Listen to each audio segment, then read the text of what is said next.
Ini adalah sebuah channel yang membahas tentang kisah-kisah inspiratif dari berbagai belahan dunia, serta biografi dari tokoh-tokoh dan ilmuwan dari era klasik, pertengahan, dan modern, baik yang berasal dari Eropa, Amerika, Asia, dan Afrika. Assalamualaikum warahmatullahi wabarakatuh. Selamat datang di channel Scientist Diary and Storytelling. Kisah yang akan saya sampaikan hari ini adalah sebuah kisah yang berhubungan dengan alat optik dan sejarah penemuannya.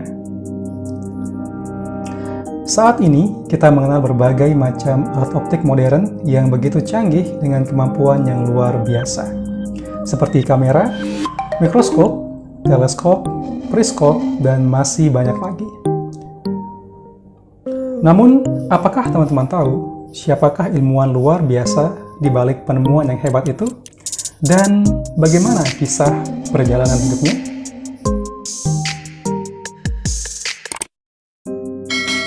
Ilmuwan hebat itu bernama Ibnu Al-Haytham.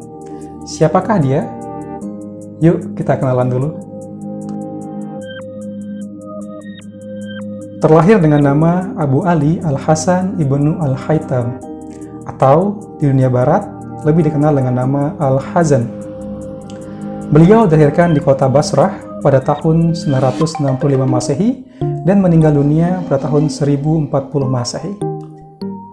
Dia dikenal sebagai bapak optik modern. Dia tumbuh di masa kekhalifahan Abbasiyah di Baghdad pada era pemerintahan Sultan Al-Ma'mun, yang dimana di masa itu khalifah sangat memiliki tingkat ketertarikan yang luar biasa terhadap ilmu pengetahuan. Sehingga pada zaman itu pula, untuk pertama kalinya dikumpulkan berbagai macam tulisan dan manuskrip dari Yunani, Romawi, Persia, India, dan Cina, yang kemudian diartikan ke dalam bahasa Arab.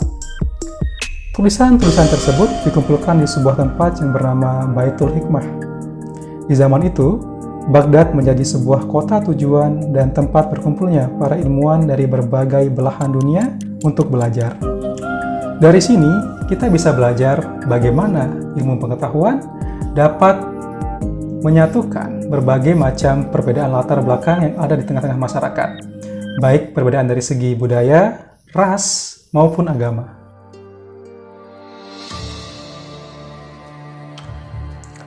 Al-Haytham muda menghabiskan masa pendidikannya di kota Baghdad.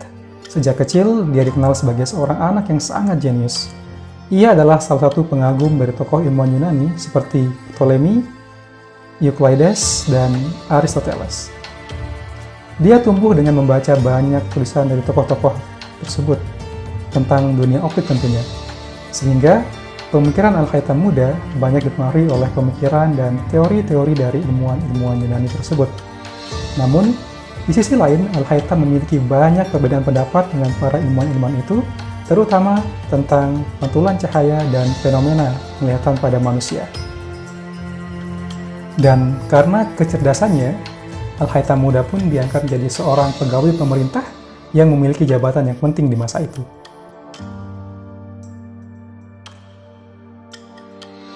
Kehebatan Al-Haytham sampai terdengar ke seluruh pelosok negeri.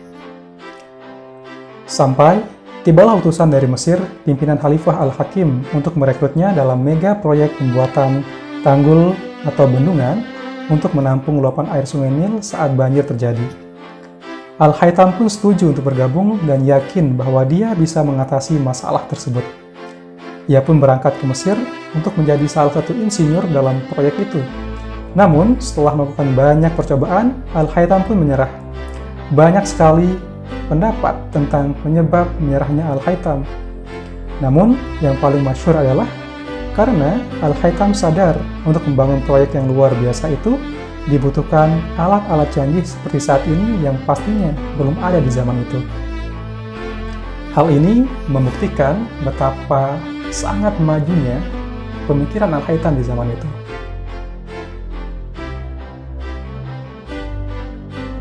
Karena kegagalannya, akhirnya membuat Khalifah Al-Hakim murka dan menghukum Al-Haytham karena dianggap gagal dalam melaksanakan tugas. Namun, Al-Haytham berpura-pura menjadi gila untuk menghindari hukuman sang khalifah. Akhirnya, dia hanya dipenjara di dalam penjara bawah tanah yang begitu gelap gulita. Ada sesuatu yang luar biasa yang terjadi kepada Al-Haytham saat dia berada di dalam penjara tersebut, yaitu dia berhasil menemukan fenomena pembiasan dan pantulan cahaya. Hal itu terjadi ketika cahaya bulan masuk ke dalam penjara yang gelap itu melalui sebuah lubang kecil yang berada di tembok penjara. Al-Haytham pun dapat mengamati sifat rambatan cahaya serta pantulannya.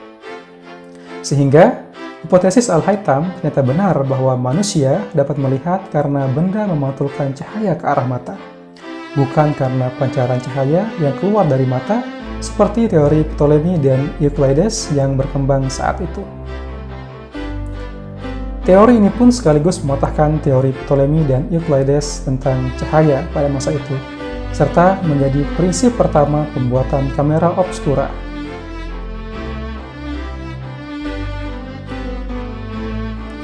Al-Haytham menulis banyak sekali buku. Ketika dia berada di dalam penjara, dia menulis sekitar 200 buku. Berikut beberapa karyanya. Di antara semua buku yang ia tulis, yang paling terkenal atau masyhur adalah Kitab Al-Manazir atau yang dikenal dengan nama The Book of Optics, yang sangat revolusioner di zaman itu dan menjadi rujukan ilmuwan-ilmuwan setelahnya dalam mengembangkan alat optik.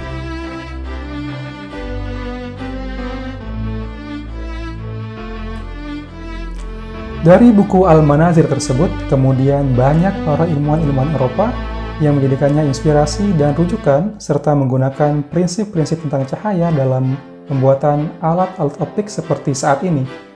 Ilmuwan-ilmuwan tersebut antara lain adalah Böger, Bacon, dan Kepler, yang sekarang dikenal sebagai pencipta mikroskop serta teleskop.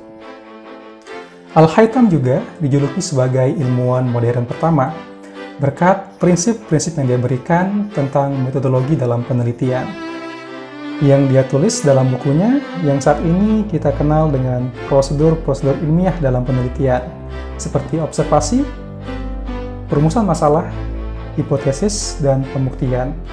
Sehingga, tidak heran seorang ahli sejarah dari Harvard University, yaitu George Sutton, menyebut Al-Haytham sebagai the greatest Muslim physicist and one of the greatest student of optics all time.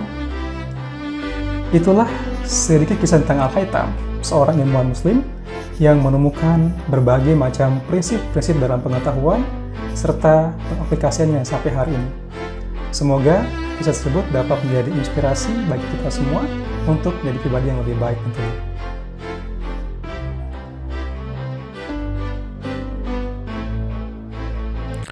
Jika video ini bermanfaat untuk Anda, maka bagikanlah manfaat itu kepada orang lain dengan cara share video ini ke teman-teman Anda.